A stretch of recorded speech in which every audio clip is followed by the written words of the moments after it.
Welcome everyone to GLR Week 2021. My name is Sierra Sanchez and I will be behind the scenes helping to produce this webinar. I have just a few housekeeping details to share before we get started. First, we would love for you to introduce yourself, so please use the chat box at the bottom of the screen to share your name, city or state, and your organization. Be sure when responding to select both panelists and attendees so that we all know who is here.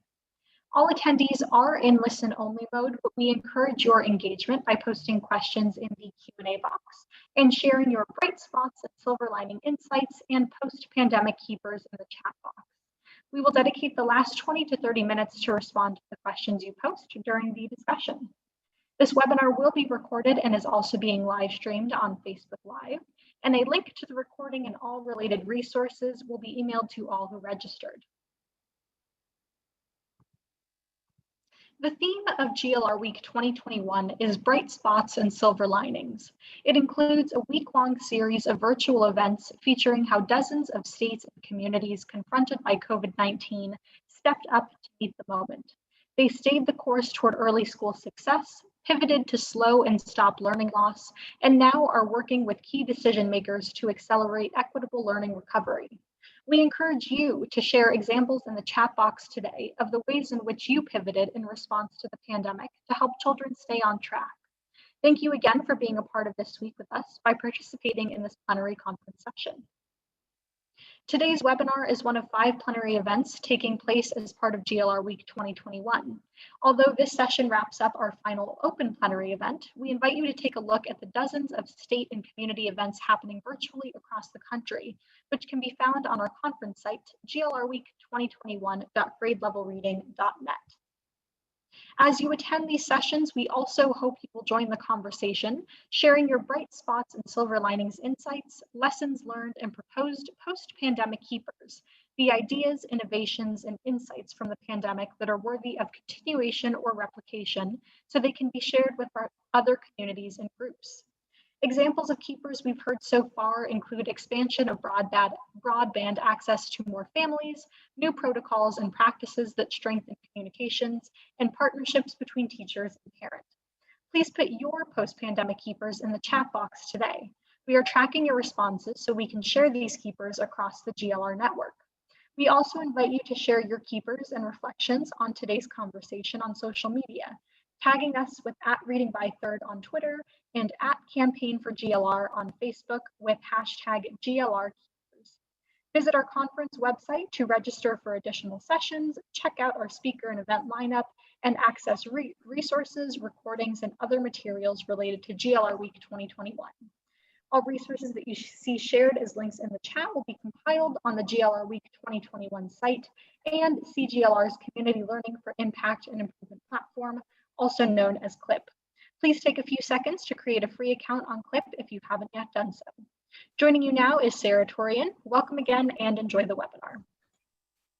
Thank you, Sierra, and welcome everyone. Thank you all for being a part of GLR Week 2021 and for joining us for today's Funder to Funder conversation, the CARE Fund, a philanthropic initiative to meet the moment. As Sierra just shared, today's session is part of a week-long series designed to lift up the many ways in which organizations, communities, and funders confronted by COVID-19 stepped up to meet the moment.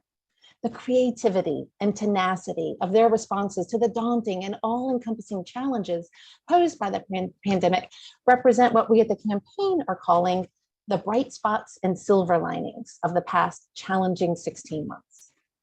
The CARE Fund is a powerful example of funders meeting the moment. The pandemic revealed how incredibly essential a strong care infrastructure is for all of us, for kids, for families, and for our economy. It also revealed serious cracks in our existing care systems, cracks that had been there for a long time, but had a bright light shone on them over the past year and a half, and cracks that pose serious challenges, both for those of us who rely upon care and those who deliver care. The funders that have launched the CARE Fund are meeting the challenges of this moment with an ambitious, multi-year agenda to build a comprehensive care infrastructure that works for everyone. Their collaborative efforts are definitely what we are calling post-pandemic or a post-pandemic keeper, a response to the pandemic that can bring about transformative and positive change in the months and years to come. And so I'm incredibly glad that several of those funders have joined us today to talk about their plans and the ways in which local and state funders can take action in support of their goals. We know that many of you who are joining in for today's conversation have also stepped up to meet the moment and adopted innovations and new strategies in response to COVID-19. So as we explore and learn a little bit more about the CARE Fund, I would invite all of you listening in to share your post-pandemic papers, your bright lights or bright spots and silver lining insights in the chat box and on social media so that we can catalog those and share them across the GLR network in the coming months. I'm also excited today to announce a new partnership between the Campaign for Grade Level Reading and United Philanthropy Forum. Local funders play a vital role in assuring early school success for the young children in the 350 plus communities that make up the GLR network. Many of the local and regional funders represented by the philanthropy serving organizations that are members of the forum are also deeply engaged in efforts to advance better outcomes for all children. So the campaign is looking forward to working with the forum to leverage our respective networks in meeting the moment and advancing early school success, beginning with co-sponsorship for today's conversation. And so I am incredibly honored to welcome and introduce my co-host for today, Tracy Slater-Rigode of United Philanthropy Forum, who will introduce our panel for today. Tracy is the Director of Member Engagement and Partnerships at the Forum. She previously served as the Director of the National Arts and Humanities Youth Programs Award with the President's Committee on the Arts and the Humanities for more than 12 years, most recently under the Obama administration. And she also served as Program Coordinator for Arts and Education with the National PTA. And in all of these roles, Tracy has advanced a focus on catalyzing racial equity and social justice through the arts and philanthropy. So welcome, Tracy. I'll pass the mic over to you so that you can introduce our panel today. Great. Thanks so much, Sarah. And on behalf of the United Philanthropy Forum, we are honored to partner with the Campaign for Grade Level Reading in co-sponsoring this important funder-to-funder conversation about the CARE Fund. Given the breadth of our respective networks, our partnership represents a collaborative effort to strengthen ongoing and emerging philanthropic action to prevent long-term consequences of pandemic-precipitated learning loss facing children of economically challenged families and those who are marginalized. As Sarah mentioned, many of the foundation members within the Forum's network of PSOs, as well as national and regional PSOs themselves, are already working to address the vast challenges presented by the pandemic. We too look forward to our collaboration with the campaign and leveraging our respective networks in responding to this moment and advancing early school success. And with that, it is now my pleasure to introduce a dynamic panel of leaders in this work. Leading today's discussion will be Dr. Melissa Berman, the founding president and CEO of Rockefeller Philanthropy Advisors, which houses the CARE Fund. This innovative nonprofit philanthropy service was launched by the Rockefeller family in 2002 with the mission of helping donors create thoughtful, effective philanthropy throughout the world. We are also fortunate to have with us Barbara Chow, the director of the education program at the Heising Simmons Foundation. Previously, Barbara led the education program at the William and Flora Hewlett Foundation and served as executive director of the National Geographic Education Foundation. She has also held a wide range of leadership roles within the public sector. Next, we have Erin Currier, a program officer for Family Economic Security at the W.K. Kellogg Foundation, where she is responsible for identifying and nurturing opportunities for affecting positive systemic change within communities, including furthering workforce mobility and financial stability for low-income families. Along with Anna Wadia, who also joins us today, and Brooke Kelly Green of Schusterman Family Philanthropies, Erin is a co-chair of the CARE Fund. Last, but certainly not least, we have Anna Wadia, a senior program officer in the Ford Foundation's Future of Workers program, and a co-chair of the CARE Fund, along with Erin and Brooke Kelly Green of the Schusterman Family Philanthropies. Her grant making focuses on improving economic security and the quality of jobs for low-wage workers and their families by supporting efforts to raise the minimum wage, guarantee paid sick days, and develop new paid family and medical leave programs. We're so pleased to be joined by this esteemed panel. To learn more about their respective accomplishments, please see the link to their full bios in the chat. With that, it is my pleasure to turn it over to Melissa. Tracy, thank you very much. Sarah, thank you. It's an honor and a pleasure to be here and to be able to moderate such a distinguished and insightful panel.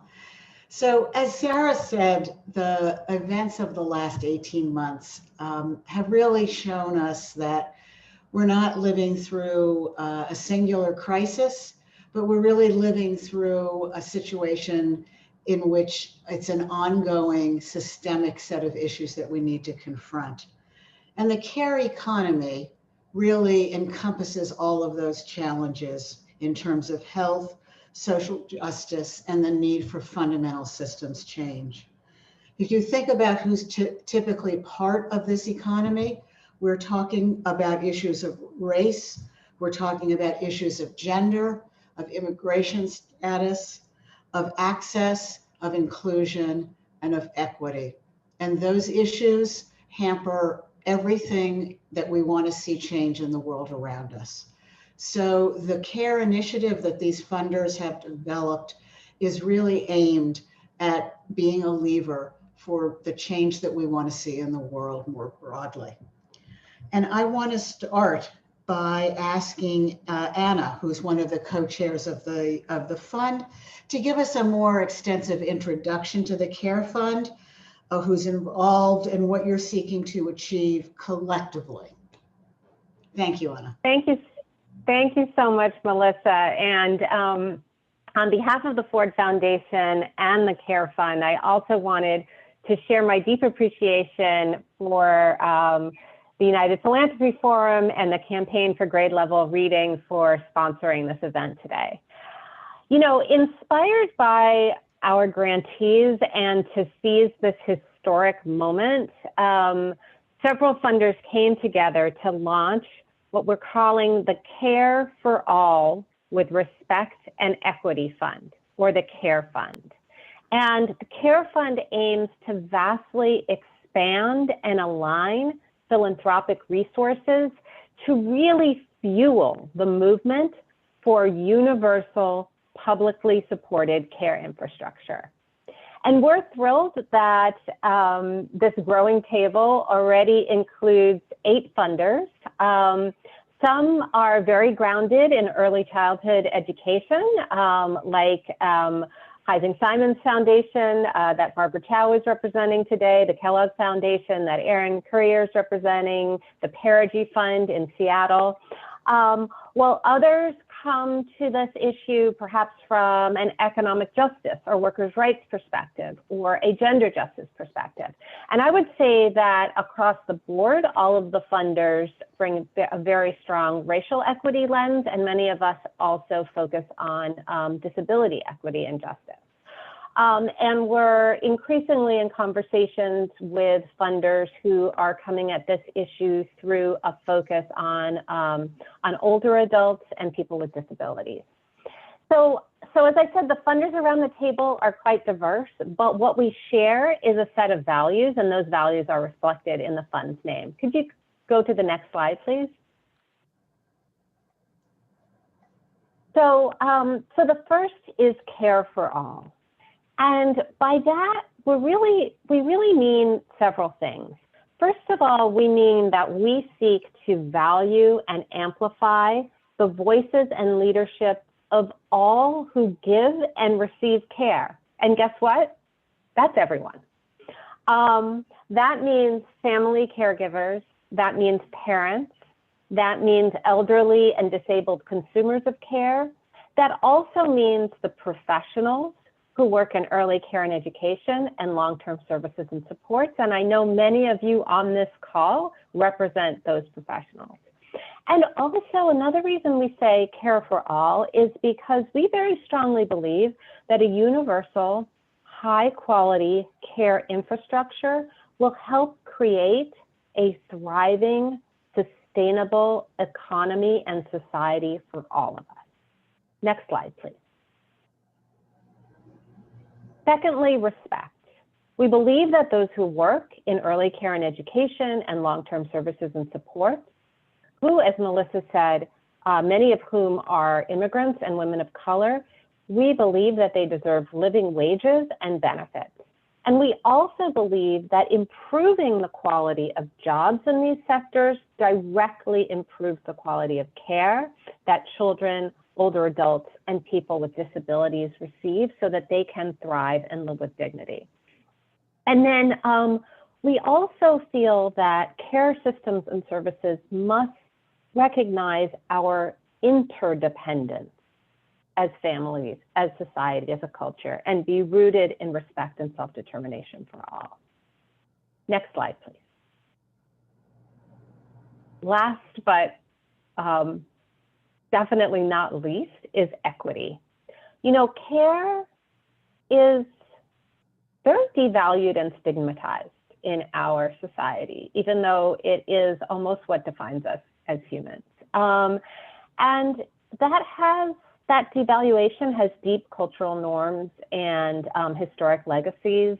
Black women provided care for free during slavery and were carved out of labor protections. Women's care work in the home has never been seen as having economic value. And you know, ageism and ableism also leads us to devalue the older people and people with disabilities who often need care.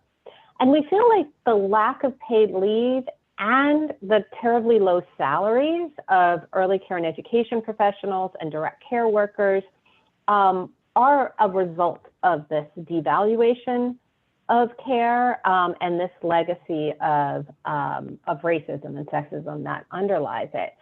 So we really feel like equity needs to be at the heart of all policy solutions, and that policy change isn't enough. We really need to work deliberately on culture change to get at these deep issues. So, you know, the early part, the funders who came together felt this moment called for a bold response by philanthropy and thought that that response needs to be at the pace and scale needed to emerge from this crisis with a care infrastructure that works for everyone. And that is why we have welcomed partners to the table to commit at least $500,000 annually in multi-year support to our ambitious goal of $50 million to be raised over 5 years. Thank you. Anna, thank you very much. That really helps put it into perspective.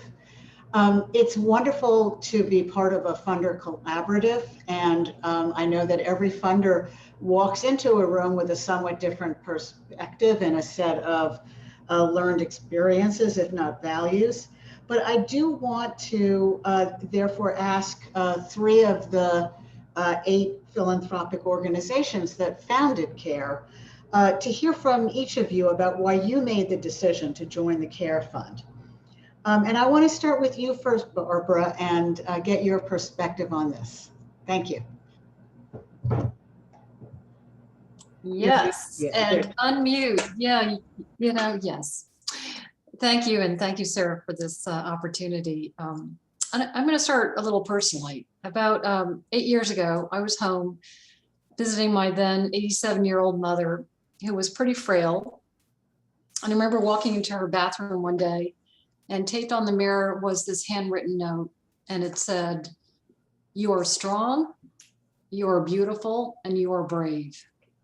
It was written by my mother's caregiver, Jill, at a time when my mother, who was battling dementia, was not feeling strong or beautiful or brave.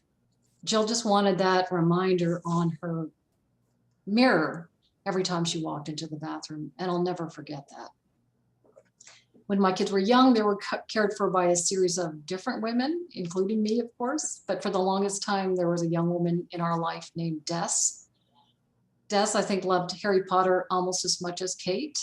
She knew that Lucas would only wear sweatpants and never jeans, and that their favorite food was the delicious chicken nuggets from McDonald's. So when I think about the care economy, I think about Jill and Des and their grace and their compassion and their love for the people that I loved. For me and for many of you, these caregivers have been essential workers. They are the infrastructure without whom I could not have functioned. Our work at the Heising Assignment Foundation is focused on early childhood, which we define as the age period of birth to age 8. We are delighted to be supporters of the campaign for grade level reading. Childcare and early learning represents a very core plank, as you've just seen from Anna's lovely description of the Care Fund, which also covers caregivers for those with disabilities and the elderly. The reason we joined the Care Fund is because we've become convinced that we will need to join forces with other allied social movements to bring about these big transformative changes that I think the early care sector itself and the others demand. We're making a bet that working in coalition with other non-early childhood funders and grantees will broaden the tent for early childhood and create the necessary momentum for reform, especially in this rare moment of policy opportunity. The last thing I'd say is there's a lot of opportunities in early childhood to affiliate with adjacent movements, for example, K-12, or we could join a child poverty campaign. But the care economy frame was particularly attractive because it takes this workforce perspective, a recognition of the critical role that women caregivers, mostly women, overwhelmingly women of color, are playing in our lives and the recovery of our economy. And it recognizes that families don't live in silos.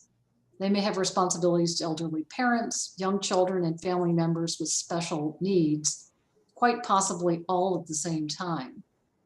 So when we take on the whole of this, we honor their needs. Thank you, Barbara. Thank you.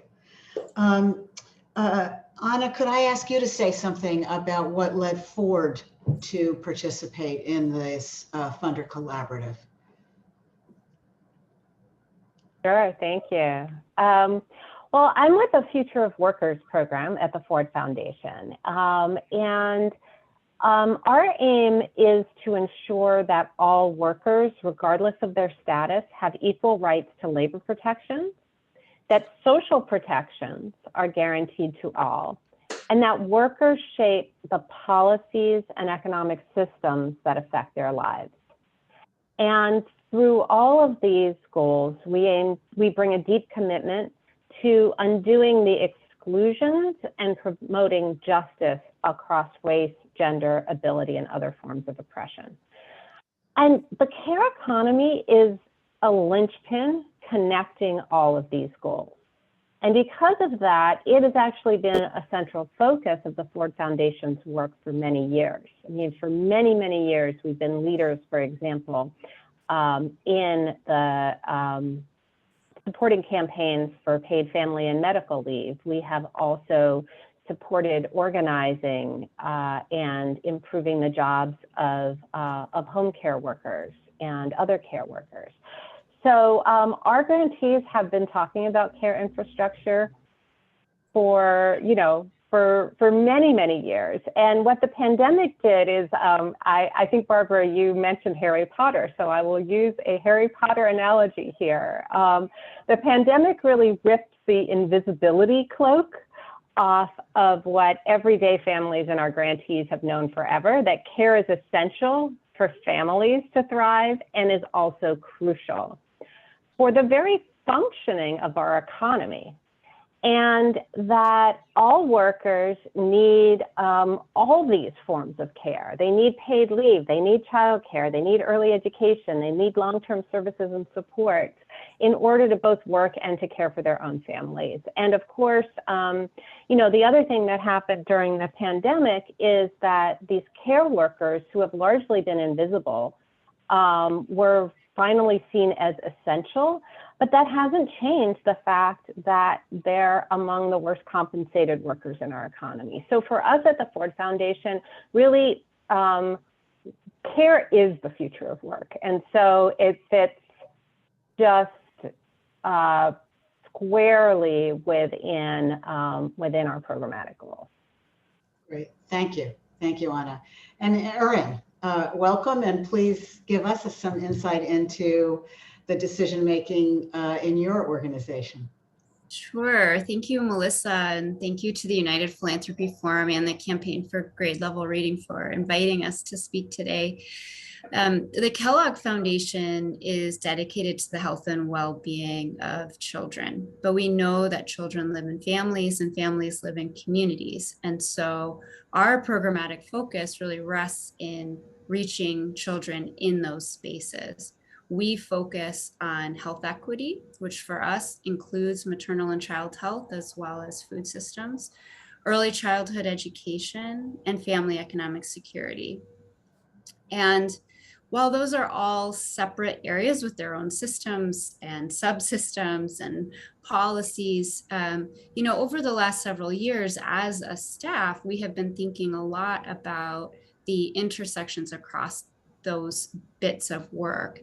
And I think at the end of the day, as Barbara and Anna have mentioned, we recognize that families don't experience any of their challenges in a silo. And so where possible, it's important for our funding to also think about those critical intersections. When COVID hit, the house of cards that is our current care infrastructure was just made so apparent. And our team, I think, felt that the opportunity to join the Care Fund was fairly obvious. We could see all of our work wrapped up within the fund and the urgency of the moment abundantly clear. For us, this fund represents family economic security and job quality and maternal and child health and early childhood. And the racial equity component that is infused in everything that we're doing within this fund, it just is a sweet spot for the foundation. And it's really setting out to achieve the things that we believe are necessary for creating a just and equitable world for children. Great, thank you. So we have three highly compatible but slightly different ways of framing this issue here, whether it's focusing on young children, whether it's focusing on workers, or whether it's focusing on families in the communities that they live in. So I want to then flip it around and ask our three panelists, you're all also representing organizations that are funders for the Campaign for Grade Level Reading. And I wanted to ask you to share similar insights about why your organizations have joined the campaign and how the expertise in the campaign enhances the collective effort that you're all committed to.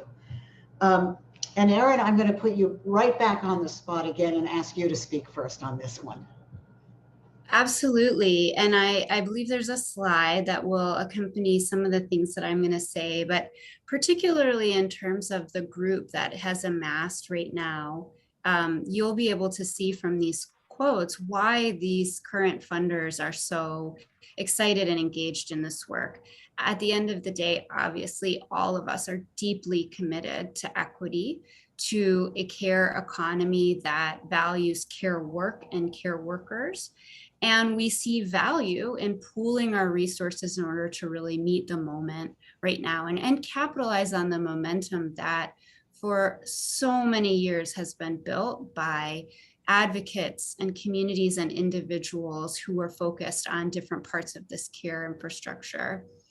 But I also think that one of the really important reasons that funders have come together and joined this fund, and one of the most exciting things about the fund, is that, as Anna mentioned, we are all pretty diverse in our perspectives and in our programmatic focus area. So there are funders who are deeply committed to gender equity, and there are others who are much more focused on poverty alleviation. And then we have a funder who's much more steeped in the health side of the work.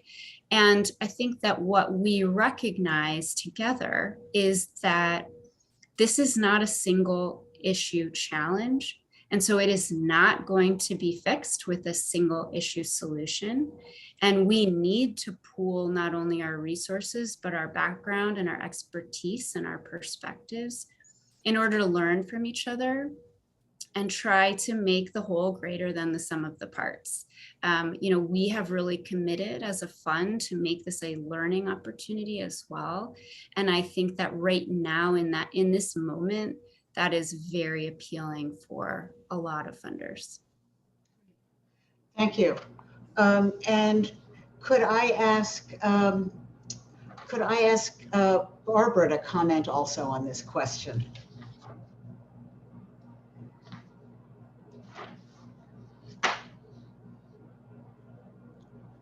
Again, there we go. I would say that the campaign for grade level reading, which has been so carefully nurtured over so many years, is I'm just going to take this I haven't spoken with my colleagues on the Care Fund about this, so I'm just going to kind of take this perhaps just my own view, is a little bit of the model for the kinds of work that I'm hoping the Care Fund in 10 years is going to be. It's been built over time. It's built with many partnerships. It includes many foundations and local community groups across the country. And it has done this with this beautiful shared architecture for what the goals are, and also then kind of the ability to work individually. So I would say that it's where we would hope to be in a decade, but with this kind of with a very different frame.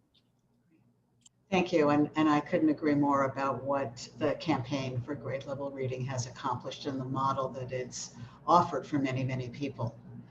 I want to turn now to some of the more specific dimensions of the objectives of the Care Fund, many of which have come up in some of the questions already. And so I wanted to ask Barbara, if I can ask you to come back on camera and unmute again, to talk a little bit from the perspective of the Heising-Simons Foundation about the connection that you see to public investments that are flowing right now. What does that opportunity look like to you? This opportunity is enormous. It's really, I've spent most of my life working on budget issues, not in philanthropy. I worked on the federal budget on the Hill before this, and I'd say this opportunity to kind of change to kind of reinforce the social safety net and to make big structural changes has not happened for the early childhood field really since World War II. There was an opportunity under Richard Nixon, which he actually declined. So this is a huge opportunity for early childhood and for the care economy infrastructure more broadly. And we've already seen evidence of that. I mean, the American Rescue Plan, which included over $50 billion with sort of the various different bills combined together, has already poured a lot of money into the childcare sector, really just as a stabilization effort, because it's not nearly enough to actually make the kinds of long-term changes we need. We've seen this in our state of California, reinforcing the same thing. So there's evidence that this is possible, but we need to take that next step. And the next step really is going to be big, long-term public financing, structural change. That's the thing that's being debated right now on the Hill.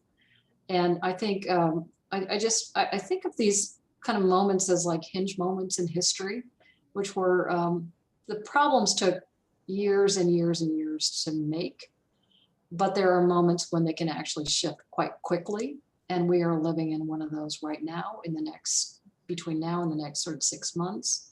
Mm-hmm. And kind of my hope is that by joining forces in the Care Fund, we're going to kind of both shed a light on it and kind of hang in there together as a group to kind of negotiate this last mile. Great.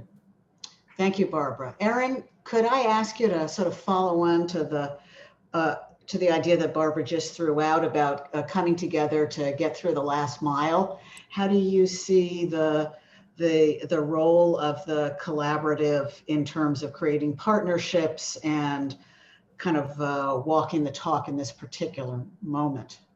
Mm-hmm. Well, I keep saying that I feel like we're experiencing this wealth of riches right now in terms of opportunity. There's, trillions of dollars flowing from the federal government down into states and localities, but there is a huge need for that money to be implemented in equitable ways in order for it to actually be meaningful for the families and communities that the Kellogg Foundation cares about. Mhm. There's this, as Barbara said, just incredibly robust and real conversations happening at the federal level right now on a range of policies that could be transformative as we think about what our public systems look like. And then at the same time, there are a number of states that are not waiting for the federal government to act and are truly innovative all on their own and are pushing forward policies related to care infrastructure that support workers and support families and really allow us to have a model to lift up to the federal space. And so all of that is happening all at the same time. It is frankly a tiny bit overwhelming. And I think for the first time, we're seeing a lot of advocates on the ground recognize the intersections on their work and come together in an incredible way to see these connections and make it about the bigger culture shift that we really need to have happen in order for our nation to appreciate and value care. I think at this time, having a collaborative fund with incredibly smart, passionate, dedicated people to plot with, to strategize with, as well as to pool resources with, to really leverage our dollars to make sure that we're trying to help advocates meet the moment.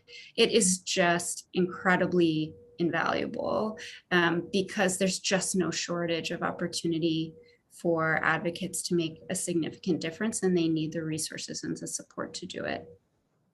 Great, thank you. Anna, could you say something about this historic policy, opportunity and alignment in the field, and what the Care Fund wants to do to not only reflect that, but also to support and enlarge it? Sure. Yes.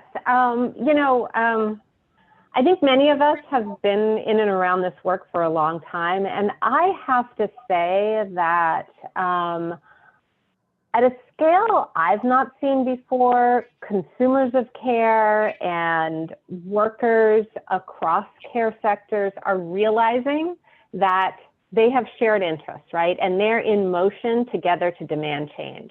And so there's unprecedented alignment in the field. There's unprecedented public and media attention to these issues and a political climate, as many have said, where bold transformative change is possible if the grassroots is organized. And yet foundations continue to work in silos. And so that is really what we're hoping to do in the Care Fund, is mirror the alignment we're seeing in the field. And I am going to model that by asking my colleagues who are producing this video to share a very short clip by Ai-jen Poo of the National Domestic Workers Alliance and Caring Across Generations, where she talked about the value of the Care Fund to groups working in the field. I think that the funders that came together around the Care Fund were listening to the field. We're seeing alignment in the field and the need to break down silos in the field, and then proactively thought about, do we need to mirror that in philanthropy, and what does that look like? And then we're in conversation with the field about what that looks like. And then did the organizing in philanthropy to organize the fund, and then launched the fund in conversation with the field so that it could be another bump in narrative and momentum in our campaign. The momentum that came with the launch of the fund was perfect in terms of just having this surround sound of care has momentum.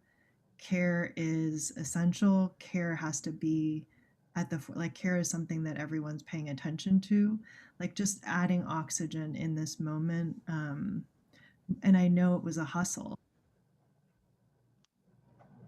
Great. That's tremendous. Thank you, Anna. Thank you all for that very important context. The fund was launched in May. We're already getting questions about what we've achieved and things like that. But I'd like to get down into the questions about what the funder's approach has been to date and what you see as your next steps.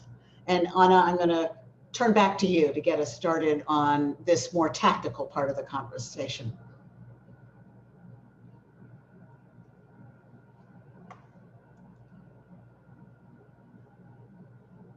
There we go, I'm back. Yes, can you share the slides, please?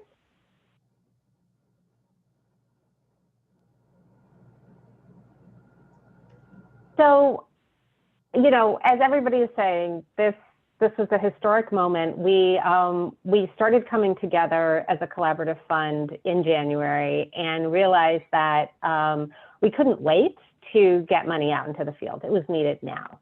And so when there were just a few of us around the table, we decided to make a series of rapid response grants to support the alignment that was happening both within and across movements in the care space.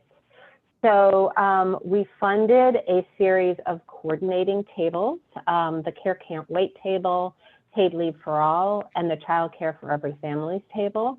We also knew that there'd been so much experimentation and success with these policies at the state and local level that really needed to inform what was happening at the federal level. You know, it's not all federal down. It's really a lot of learning has to go from the state and local level up to the federal level. So we also funded several grassroots networks that were both channeling this learning from the state and local level to the federal level, as well as mobilizing constituencies to demand change at the federal level. And then finally, even though aging and disability rights organizations are members of the coordinating tables, historically, they haven't been as well represented around care agenda discussions. And so we thought it was important to directly resource some of those groups. So, so you'll see there that we supported organizations like the American Association for People with Disabilities and the Diverse Elders Coalition and Justice in Aging. Next slide, please.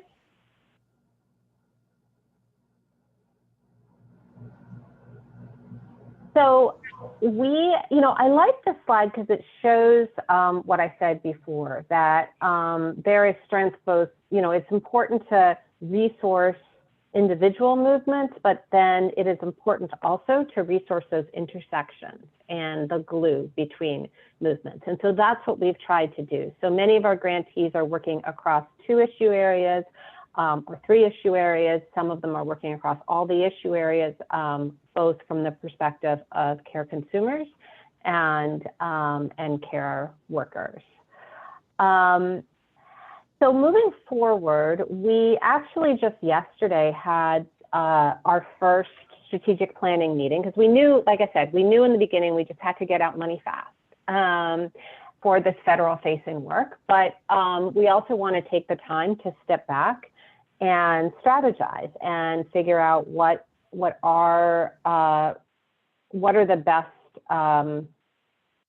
what should we focus on moving forward? And we are, I believe, quite clear that we do want to support work at the state and local level, both around policy change, but also around implementation of federal policy, as well as implementation of state and local policy.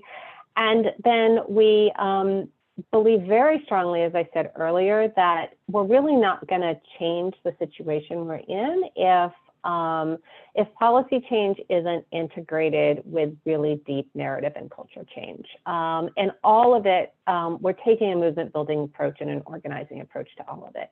So, those are going to be the kinds of things we support moving forward. We're currently in discussions about how we should support state and local organizations. Should we, as a national fund, continue to support national networks that in turn re-grant to state and local groups? Should we prioritize certain geographies and fund state and local organizations directly?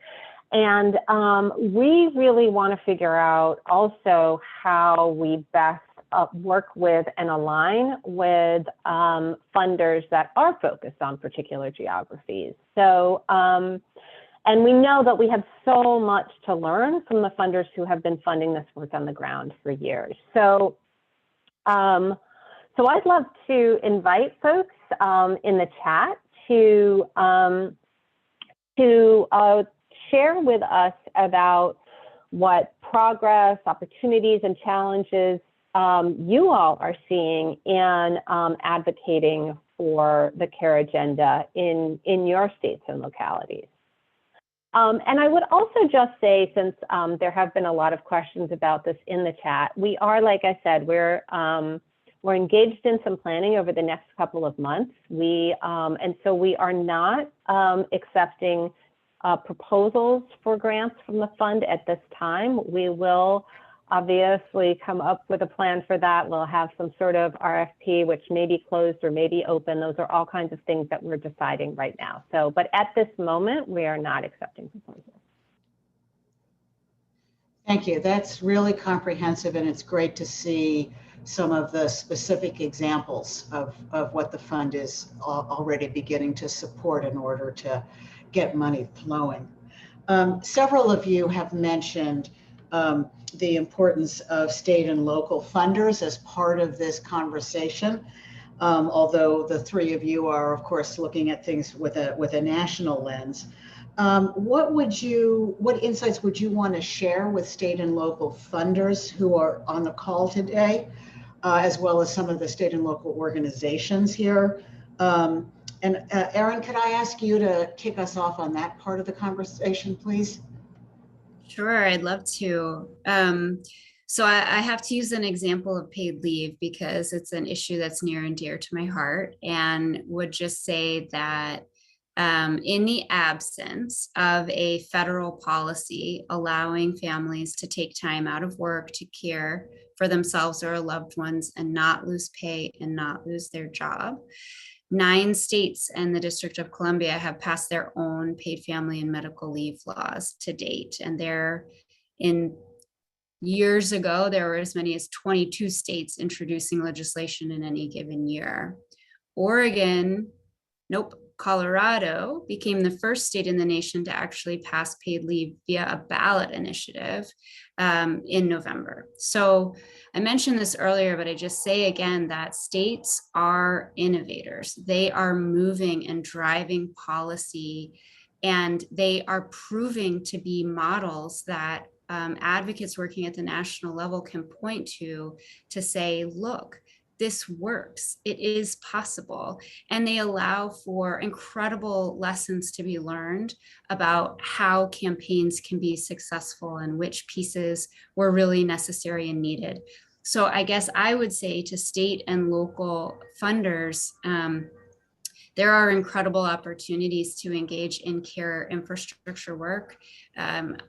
Looking to see where there are opportunities within your state or locality to support bits of the care infrastructure that may be live or moving right now. That absolutely will have a ripple effect moving nationally, and it's so important. Great, thank you.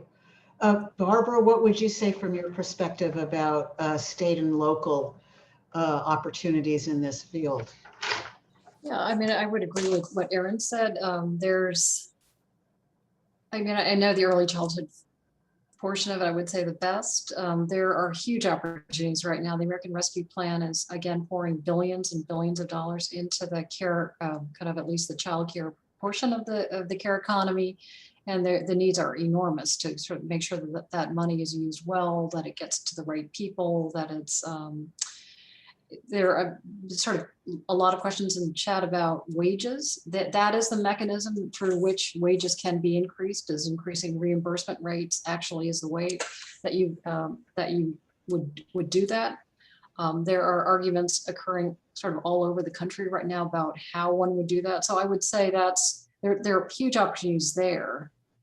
And more specifically, I mean, one of the things that, best practices in equity grant making is to make sure that the people who are most affected are actually at the table. There are so many big decisions being made right now by states. They have, with this money, with their own money, with ballot initiatives, some of the things that are kind of going on right now, making sure, I think there's a very specific role in just creating those channels, supporting those channels that philanthropy, I think, can really step up to by making sure that they are actually both in your own grant making and also in public sector financing, kind of at the decision-making table. And, if we don't know whether we should do one thing or another thing, well, there's a really good way to find out by asking people who are most affected by it. Exactly. Thank you, Barbara. Excellent point. I'm going to ask Anna to comment, but before I do that, I just want to give you all a heads up that we're about to launch a participant poll about what your organization might already be doing to strengthen the care economy, whether it's advocacy, program work, support for caregivers, et cetera. So keep an eye out for that, please. And so, Anna, could I ask you to wrap up on this question of what you'd suggest to state and local funders and organizations as they're looking at these complex issues? Sure. I mean, one of the things we've heard loud and clear from the Care Fund grantees is that they are now being pulled in multiple different directions. So if you think of an organization that's, let's say, doing organizing around paid leave or childcare right now in a state, they are, they're being asked to mobilize their constituency to really create a groundswell for the federal policy change, which won't happen without that. At the same time, they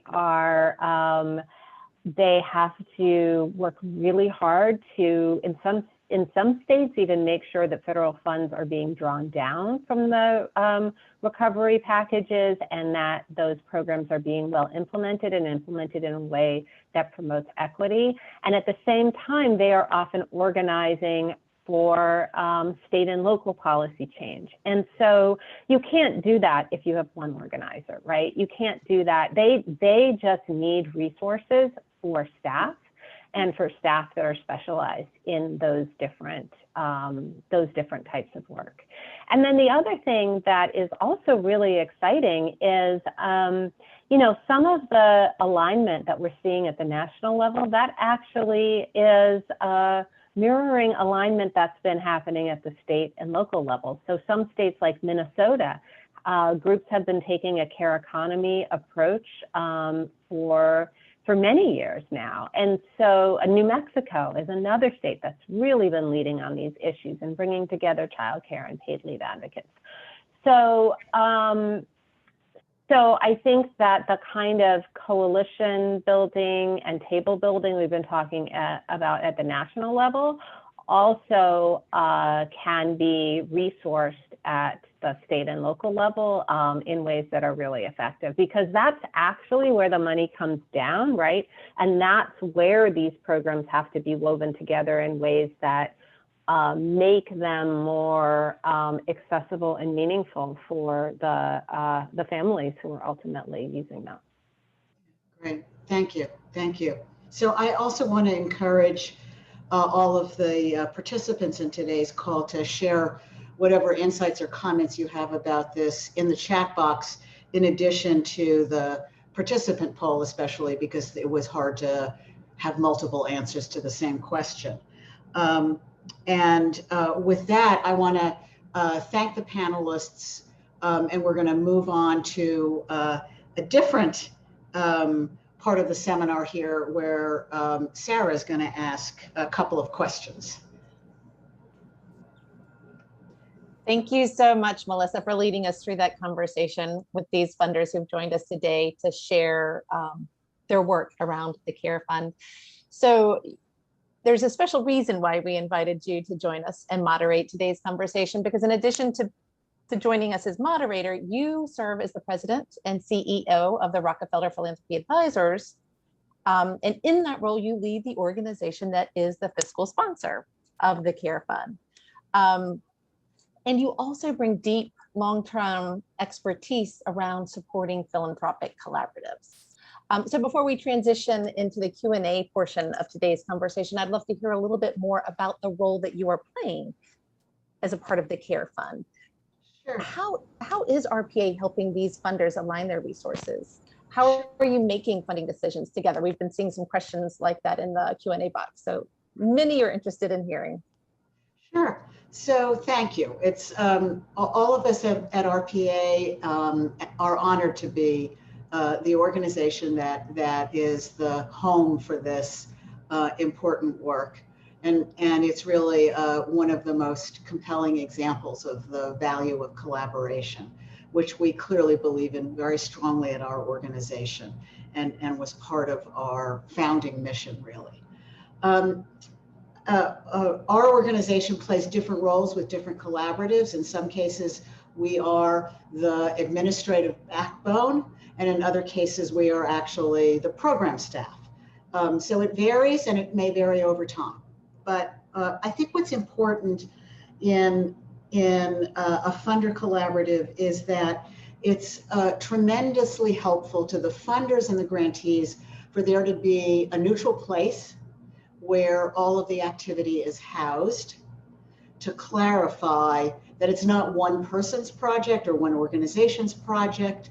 And that independent entity also makes it possible for all of the funders to step outside of the usual grant-making processes as well as timelines of their organization, have a shared timeline as well as shared funding decisions, so that the grantees are also getting one grant rather than, let us say, 8 different grants, each of which comes in a slightly different shape and size, and each of which has a slightly different or dramatically different set of reporting requirements. So it really helps the grantees get their funding with a lot less friction and cost, let us put it that way, than if it's a set of independent funding decisions. So I think that's part of what makes collaboration so much more attractive to funders these days, because you can step out of the usual cycles. So I'll just stop there. Thank you for that. So if there are any funders who are listening in today who are intrigued by what they've been hearing our panelists share earlier in the conversation and might be interested in joining the CARE Fund, how might they explore that possibility? What would that require? Great. So as Anna mentioned, the funders are happy to work with other organizations or individuals who are able to make a multi-year commitment, $500,000 per year. The CARE Fund is fortunate to have an extremely talented executive director who's on the RPA team now, Pooja Dhawan, who I believe is on the call, at least I see her there, her name there. Pooja, if you could send just a quick note to everybody on the call to let them know how to reach you if they would like more information. We're also going to invite you right now to another participant poll, to indicate whether you want to just get updates about what's going on at the CARE Fund. So I think Sarah's colleagues are going to launch that right now, and I would encourage you to sign on if you want to continue to get information.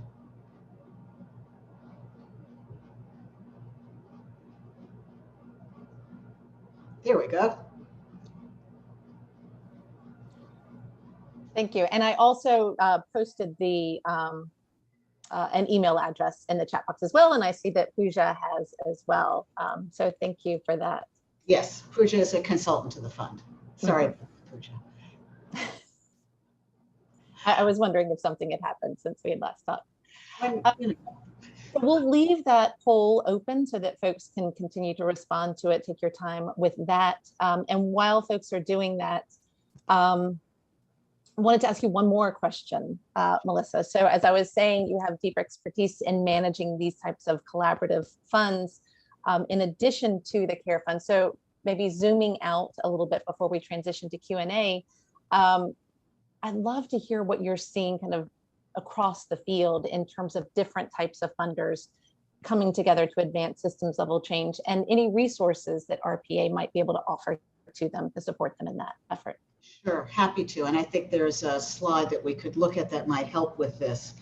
I think broadly speaking, many more funders now compared to 10 years ago and even 5 years ago, I would say, are more not only comfortable with, but enthusiastic about becoming part of a funder collaborative.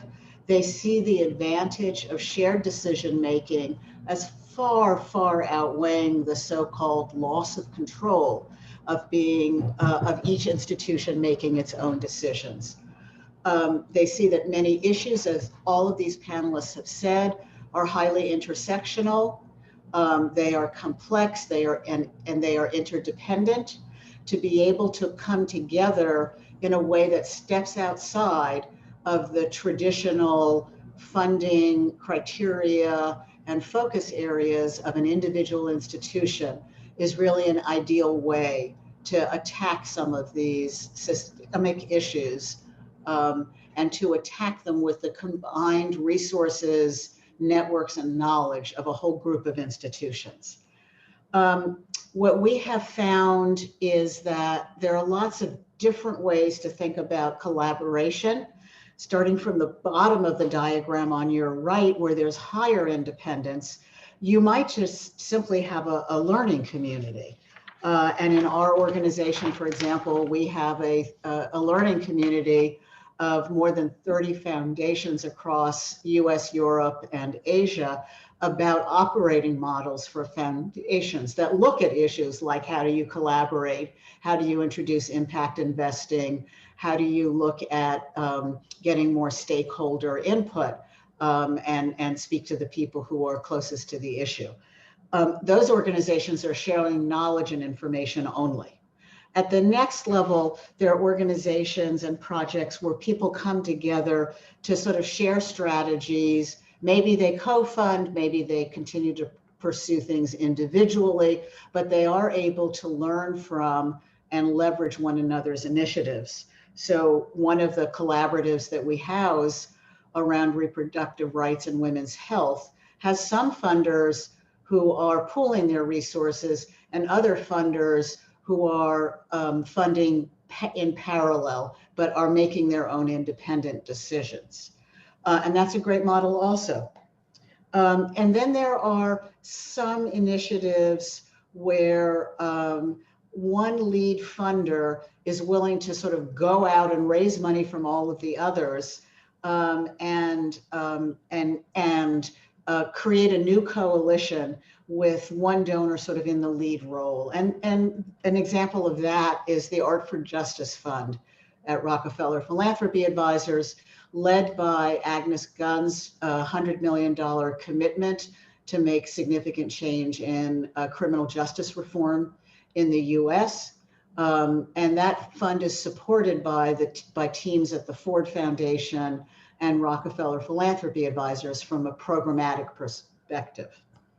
Then there are also funds that co-invest in a new initiative and make joint decisions. They co-create and co-initiate.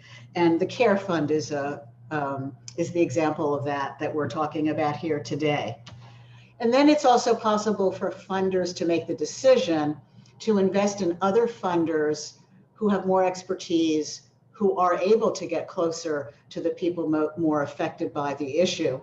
And that might be, for example, funding global green grants or funding the movement for Black Lives, which re-grants into community networks that they have developed over long periods of time and with high degrees of trust in ways that it's harder sometimes for more institutional funders to develop.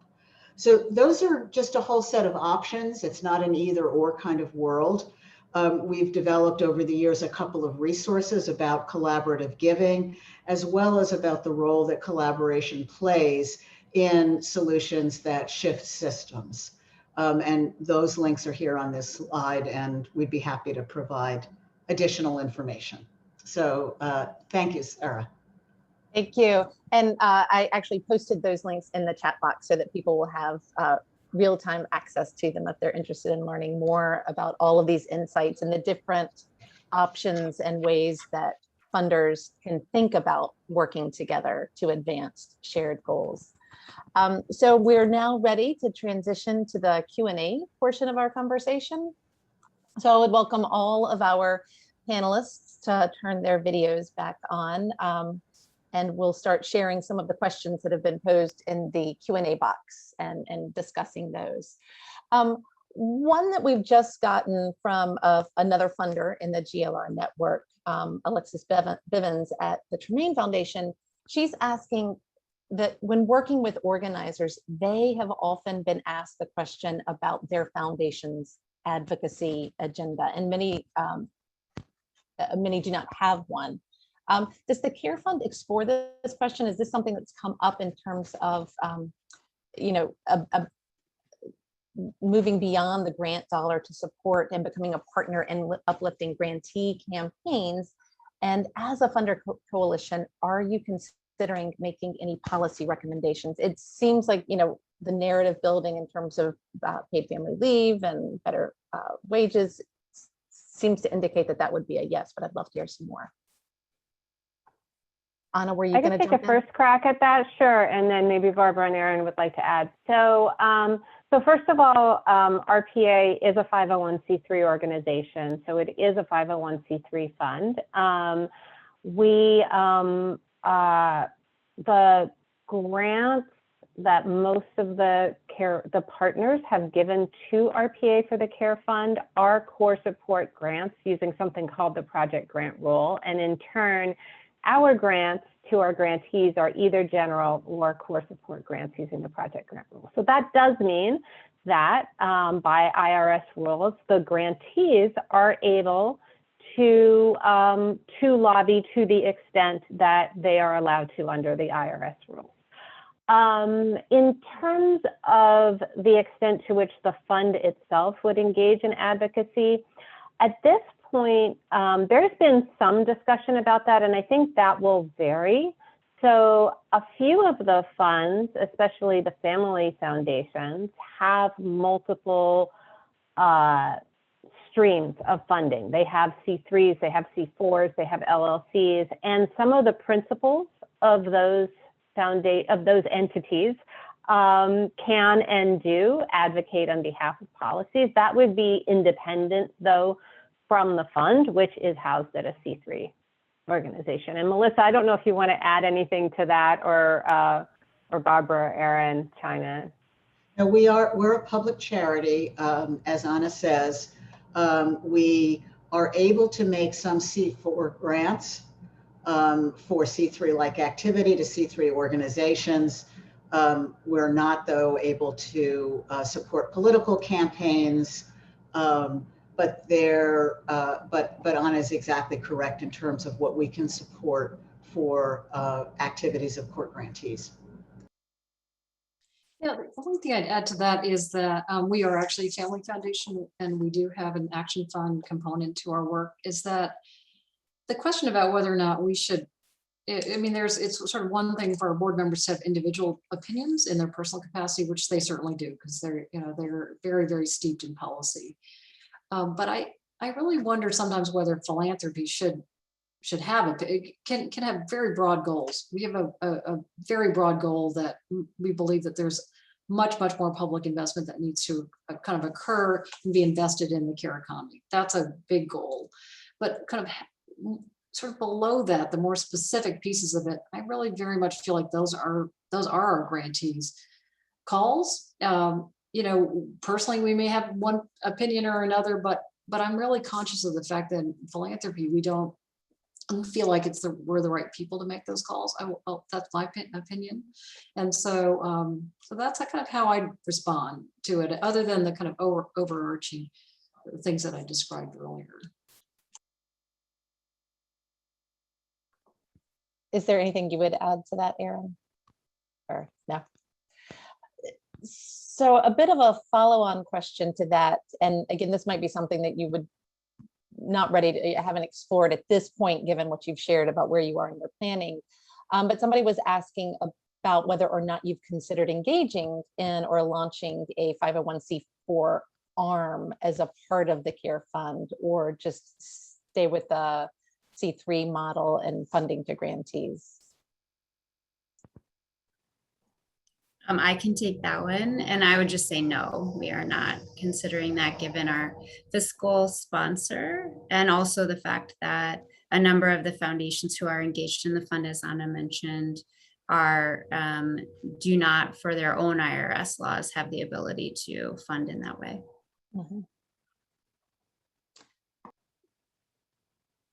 Carol Austin is asking if the fund is at all aligned with or connected with Child Care Next, given the fact that I guess several of the funders are funding that. Is that a question for you, Barbara? Yeah, we fund the Alliance for Early Success generally, and they are the ones that are hosting Child Care Next. And I know that, but we haven't been deeply involved, I would say, with Child Care Next itself. I think more generally, again, I very much see that the goals of the early childhood sector are embedded in with this kind of broader frame. That's literally how we're able to participate in it so fully. So in that sense, having the Child Care Next is establishing these kind of policy campaigns in a set of different states. And I think in that sense, they're clearly aligned because they're both trying to kind of uplift childcare, early childhood education, and also the workforce at the same time. So, but whether there's a more specific connection, I don't know. I think that's maybe something we would have to explore. Yeah, I mean, we have been in touch with the folks with the Alliance and others who have been working on that project all along, just to make sure we know what each other's doing. And I believe that they have a field advisory committee, and I think some of the grantees of the CARE Fund are on that advisory committee. That may not be right, but I believe that's the case.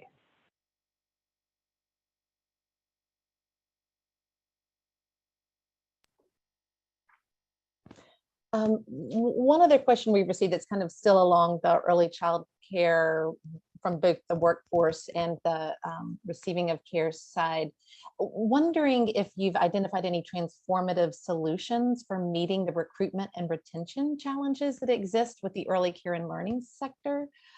Making a livable wage is the #1 barrier, and the business model puts the cost burden on families. And I think one of you were talking about the reimbursement rates earlier, so a little bit of that. But so it ends up being a lose-lose situation. Philanthropic money can only go so far in filling the gap for pay parity, for example. So Carrie Urasevich is asking if the fund has identified any strategies for institutionalizing pay parity and subsidizing care like so many other nations do.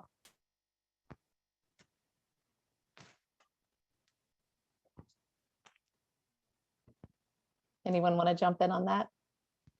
I'll say a general point on that, but I bet Barbara could get more specific. And the general point is that, yes, the resources from the CARE Fund are going to groups that are advocating for massive public investment in these systems so that workers can get the wages they deserve and families can get the services they deserve, right? So, so it really is not about the foundation subsidizing the wages, but it is about the foundations funding the organizing and advocacy for the public investment. But Barbara, you could probably weigh in more on the specifics around early childhood there. Well, yeah, I mean, I think it's kind of been a chicken or egg issue in early care for a long time, which is that without compensation, it's very hard to kind of support the sector.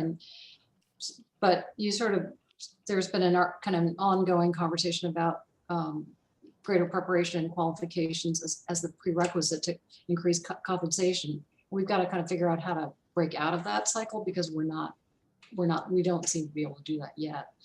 in terms of innovative ways of, in California, we're going to have this enormous workforce need over the next 3 years.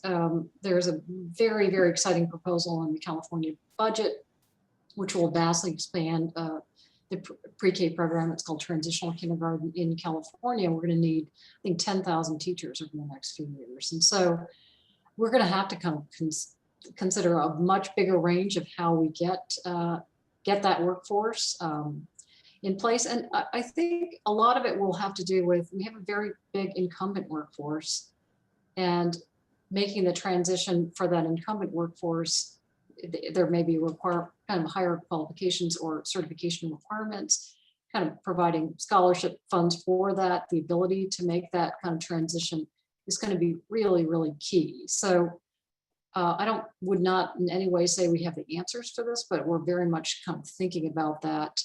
One of the other collaboratives that we participate in, along with a number of others, the Early Educator Investment Collaborative, is focused very much on teacher preparation and compensation issues sort of separately.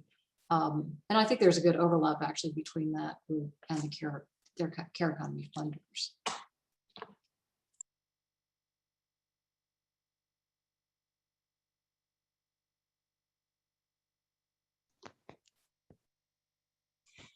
So Isabel Geffner is asking, and this I think is one of those things that you were discussing that you're trying to figure out in terms of what are the plans and how will the approach in terms of investing at state and community levels. But Isabel Geffner is asking if you have anything to share, any thoughts that you can share right now about how the fund is going to feed us at the community level. What are the opportunities for support to community-based efforts that are working and focusing on literacy of our children, coming at it from a care perspective? Yeah, but I think Anna mentioned we had our very first strategic planning meeting yesterday as a fund, and really began to tackle this question of geography and how do we engage at the state and local level, and if we do, where and how do we prioritize that? And I think we're just at the very beginning of those conversations, and they're really important. There's a lot of different sort of ways that we could approach that work. And so I guess I would put a pin in that and ask for some patience and grace as we work to figure it out. Anything else to add? No. Yeah, I remember when you were saying that planning meeting was the day before today's conversation. So there is definitely a lot left to kind of figure out about what this will look like. And just a reminder, I don't know if that poll is still open, but we had launched a poll where you could share your email address if you were interested in staying in touch with the folks at the Care Fund so that they could let you know when some of these decisions are made in terms of their plans. If you did not get a chance to respond to that poll, folks who are interested in that, I'd invite you to just share your email address or share your contact information in the, or just let us know in the chat box, and we will pull your email address and share it with Care Fund afterwards so that you can be kept abreast for when they start to maybe launch an email listserv or more information is available on those questions.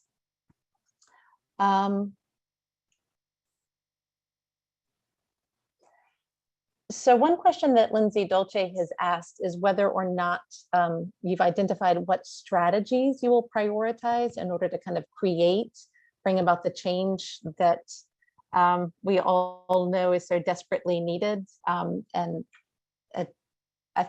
a timeline for that, recognizing that again, your first strategic planning meeting was yesterday, but any kind of thoughts about what the timeline might be for those conversations and when decisions will be made in terms of identifying key strategies to advance? I could say a little bit about that. So obviously our first set of rapid response grants was very much focused on federal policy, but as you saw from the list of grantees, really, we are grounding our work in movement building. And so we're funding coalitions, we're funding movement building networks of grassroots organizations. And I do think that will be a through line in what we do moving forward. But we know that it really is, there's no one strategy. We really think that it's a combination of not only policy change at the federal level, but also at the state and local level. Then implementation, because policy is meaningless, especially to the families who need those policies the most, if there isn't good implementation and enforcement and outreach and education.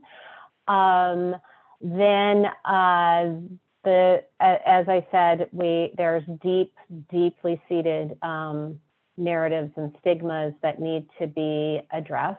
So there's the need for culture change. We will probably not directly fund programs and services.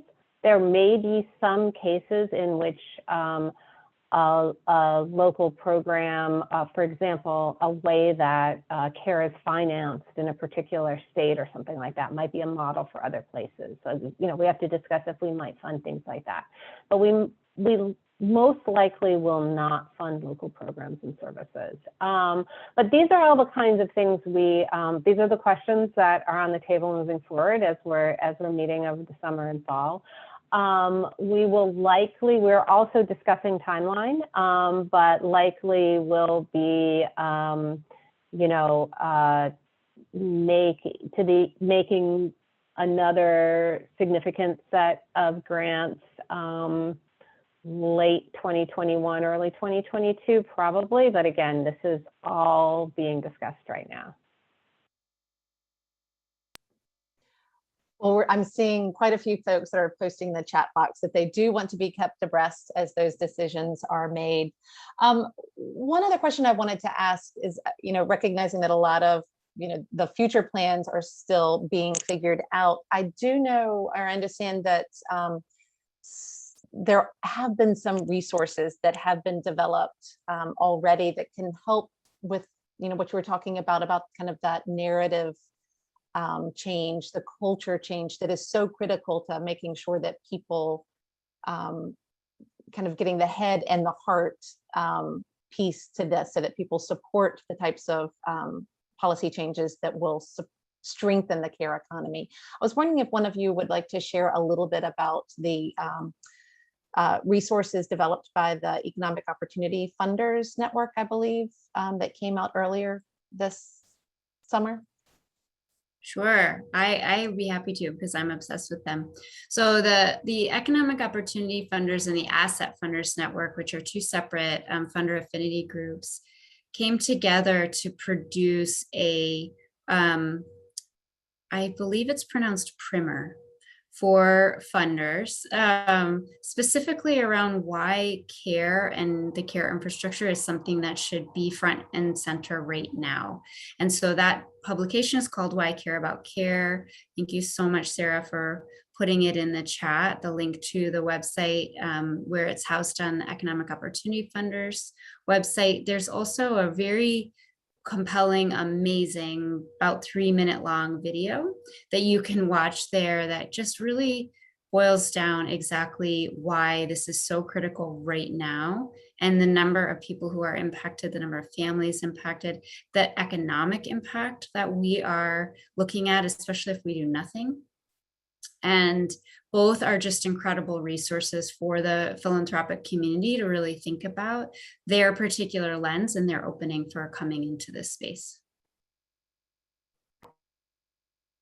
Thanks. And I just dropped the Care Fund's website again in the chat.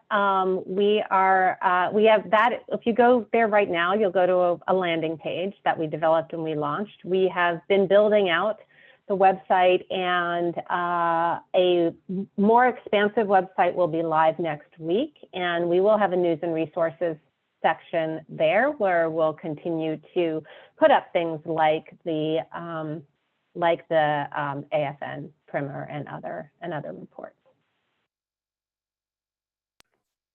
Right, and including the video that you shared during one of your responses. That's wonderful to know that that will be available next week. So recognizing in terms of the care providers, many of care providers are working but earning basically poverty wages and are similar to kind of the ALICE population, asset limited. Oh, I can't remember the It's all also income and asset poor. right. Yes, thank you.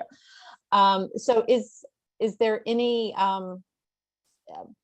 possibility or interest in kind of aligning with the funding of the Care Fund with the ALICE project as it's working to address a similar working population, or that recognizing that care providers are often also asset or ALICE population? Sorry, can't speak. We have not had conversations around alignment directly with ALICE, although I think the fund partners all very much deeply recognize that we are talking about a population, particularly care workers, who tend to be women of color or immigrant women who are working sometimes more than one job, and they do not have the financial security for themselves or for their families. And it contributes not only to their inability to have enough income week to week and month to month, but also directly drives the racial wealth gap. And so I guess I would say certainly all options are on the table, and we are very interested in thinking about aligned funding as well, but have not directly reached out to or had conversations with those who are working specifically on ALICE. I would just add that actually the Asset Funders Network report that Erin talked about does speak directly to how the care issues hinder people from building assets, and then also lead often to asset depletion, right? When somebody loses a job for a care reason, for example, they often have to cash out whatever assets they might have or go into debt. And another really important link here, because like I said, we're also, we're concerned about care across the life cycle, is that the many times where women especially have to leave the workplace, have to leave the workforce over their life cycle, leads to much more both income and asset poverty for women when they're older. So we definitely see that connection, and would be, very much interested in talking to funders who are looking at those issues. Well, thank you for that. I realize that we are coming to the end of our 90 minutes together. So I just want to, this has been an amazing conversation. Thank you so much to all of you for joining us today, so that we could learn about the Care Fund and its ambitious goals for creating a new normal that's rooted in equity and respect and informed by the voices and the experiences of those who give and receive care. It's just been amazing to learn about it. So thank you to our wonderful panel for joining us today, to Melissa Berman for moderating, to Barbara Chow, to Erin Courier, Anna Wadia. Thank you also to my co-host, Tracy Slater-Rigaud, and to United Philanthropy Forum for co-sponsoring today's conversation. And then I'd also just like to say thank you to all of you who joined in for today's conversation. And I hope you will continue. Yes, thank you for bringing up the slides. I hope you will continue to join in for more GLR Week 2021 sessions, visiting our conference website. I just posted a link in the chat box. It's also there on your screen in front of you to learn more about the dozens of state and community events that have been planned throughout this week, as well as you can also access materials, recordings, slide decks, other resources that were shared in all of the previous sessions that the Campaign for Grade Level Reading has hosted previously in the week. I'd also like to say thank you to all of you who shared your bright spots your silver linings, your post-pandemic keepers in the chat box during today's conversation. I hope you'll keep them coming. Post more on social media, being sure to tag the Campaign for Grade Level Reading and use the hashtag GLR Keepers so that we can compile those and share them with our network in the coming months and days.